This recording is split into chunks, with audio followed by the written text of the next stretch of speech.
Peoples party نے کراچی پر نااہل administrator مسلط کر دیا ہے جو کہتا ہے کہ کے ایم سی کا کام اسپتال اور تعلیمی ادارے چلانا نہیں صرف صفائی کرنا ہے۔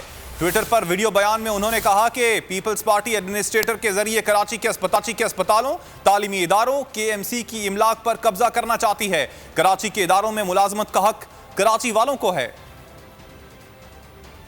نان الیکٹڈ ایڈمنسٹریٹر لگایا ہے پیپلز پارٹی نے، وہ بیان فرماتے ہیں موصوف کہ ہیلتھ اور ایجوکیشن ڈپارٹمنٹ چلانا municipality city district government Karachi کا کام نہیں ہے، میونسپیلٹی کا کام صرف صفائی کرنا ہے، بس کچرا اٹھانا ہے بس۔ اس سے مذاق خیز اور کم علمی والا بیان اور تاثر اور مائنڈ سیٹ اور ہو نہیں سکتا۔ دنیا جا کر گھوم کے دیکھ لیں، پولیس کے کنٹرول سے لے کر، ٹریفک پولیس کے کنٹرول سے لے کر، ریونیو کلیکشن سے لے کر، ہیلتھ ایجوکیشن انفراسٹرکچر، ہر چیز لوکل گورنمنٹ کے انڈر میں آتی ہے۔ لیکن یہ ایڈمنسٹریٹر موصوف صاحب کہتے ہیں کہ ہیلتھ اور ایجوکیشن اس کا کام نہیں ہے، یہ صوبائی حکومت۔ کیا وجہ ہے؟ کیونکہ صوبائی حکومت کو یہ نان الیکٹڈ جو ایڈمنسٹریٹر ہے یہ سٹی گورنمنٹ کی ساری پراپرٹیز کو پروونشل گورنمنٹ کے ہاتھوں دینا چاہتا ہے، قبضہ کروانا چاہتا ہے۔ جس طرح سے آپ نے کراچی بلڈنگ کنٹرول اتھارٹی کو تباہ کر کے سندھ بلڈنگ کنٹرول اتھارٹی بنایا اور اس کو آپ نے رشوتیں لے کر وہاں پر